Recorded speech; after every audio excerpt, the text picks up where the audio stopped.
Well, we have certainly done the media days and all of the usual things, but one thing we try to do right before it gets too serious is talk to a couple of coaches that we really admire and enjoy being with. And one of them is Lance Leipold, who everyone knows his backstory, just a phenomenal job at the University of Kansas, and now in an expanded Big 12. Coach, first of all, good afternoon. It's always great to connect. Well, good afternoon, Paul. Great to be with you again. It's a pleasure. Well, I know coaches don't just show up for work when camp begins. It's a long, year-long process. But when you finally get everyone together, what does it mean to you, and what's that feeling like? Well, I think this is one of the more anticipated football seasons in Kansas history, or at least back to the 07, 08 when Coach Mangino was here. And we have an experienced football team and one that has been able to have some success. And they're excited to get going. It's great to have everyone in.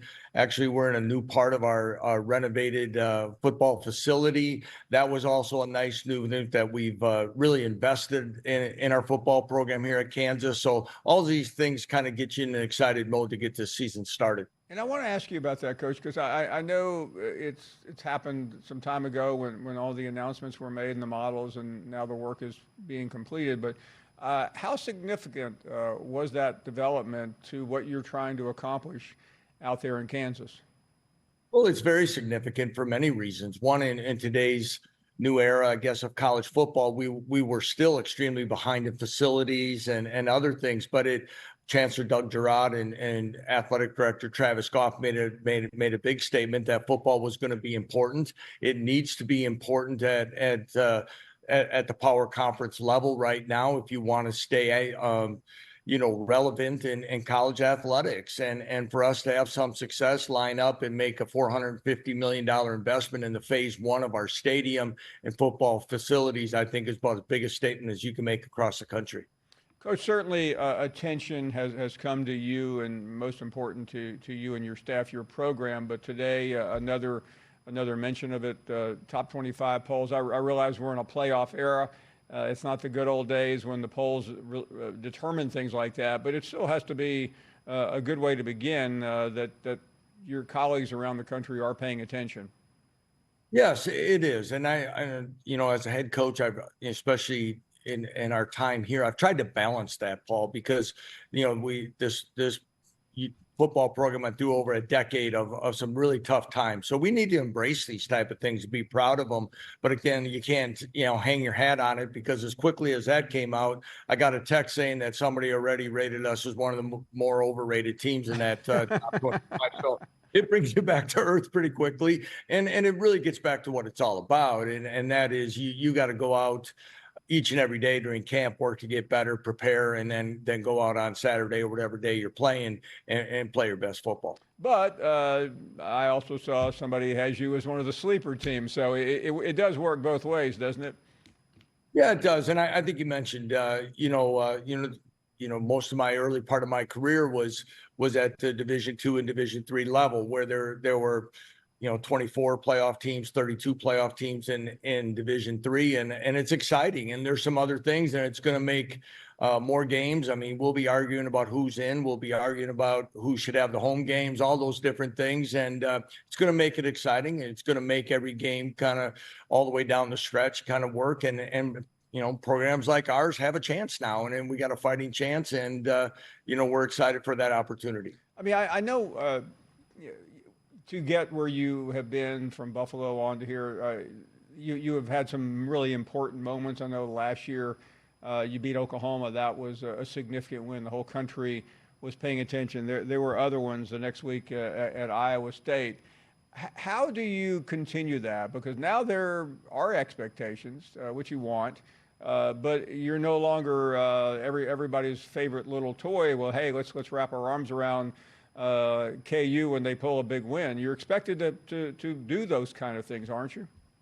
Yeah, and I think that's what we came here to do, and we're going to rely on those 30 seniors that we have on this football team that went through. Some of them went through an 0-9 season before we arrived, a 2-win season our first year, and have kind of been able now to get themselves into a couple bowl games and win one. You have to manage those expectations, and we talk about being confident but not complacent, and we know that we're going to get probably a different type of effort or shot from the opponent than when they used to roll in here to Lawrence.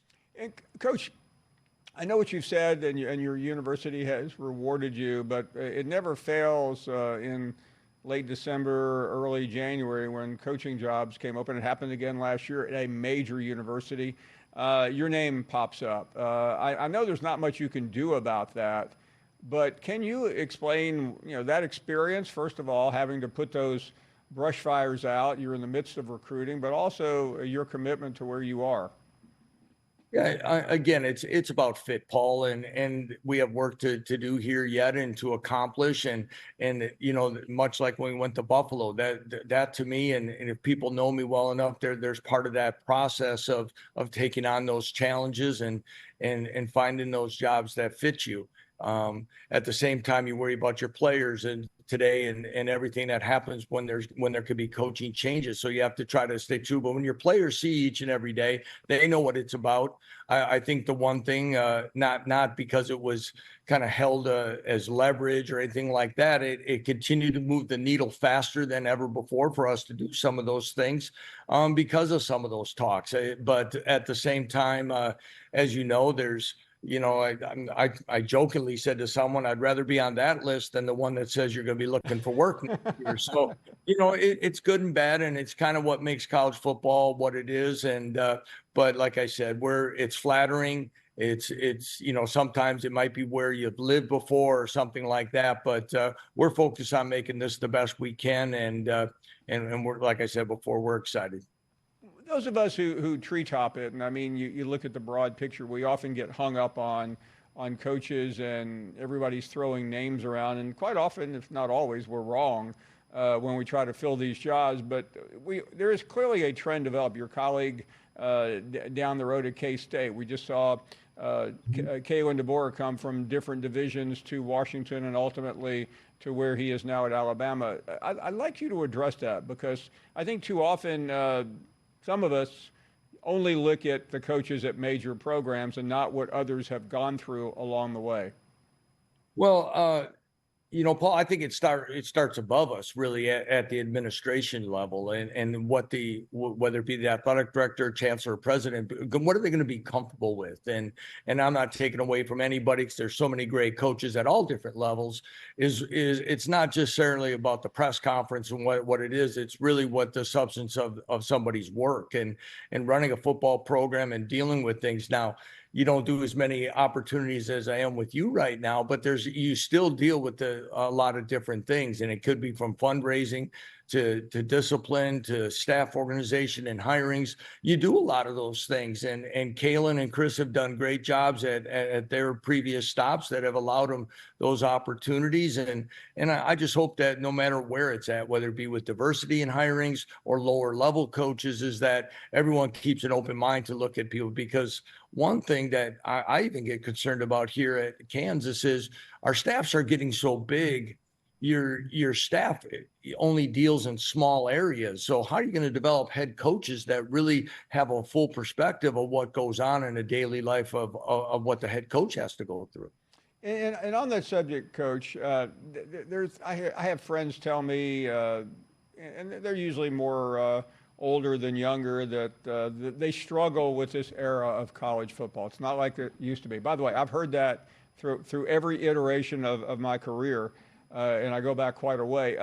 What is it like on your level? Because you're dealing with it, of course, maybe not to the degree that some of the other programs are, but it is clearly a different era. How do you adjust?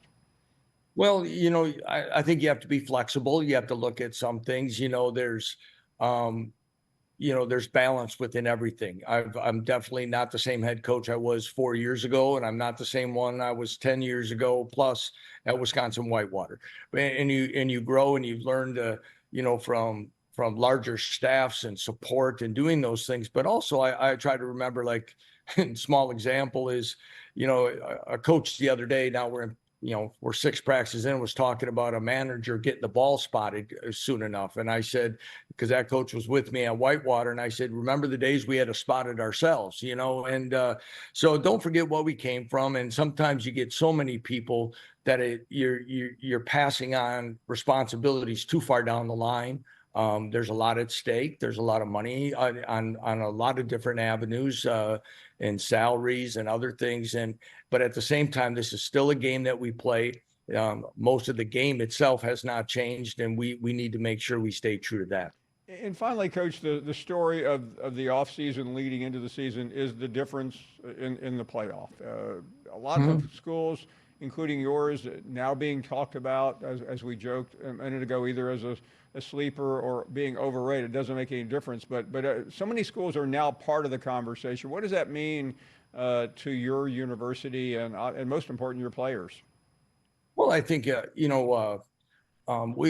well, I'm going to give you just a quick story. Is we had our chancellor meet with a recruit this past June, and he was telling him a percentage based on the college game day coming to campus versus even our national championship basketball year. And now some of those are numbers and influence is going to bleed together. But what it does for notoriety, not just for a football program or our athletic department, it's impacting our university and our community and our state. And it means so much that we could be part of it. So to have a chance to be in that conversation and being in it as often as possible is truly going to be game changing. And hopefully it's going to impact our recruiting. And of course, more importantly, success on the field.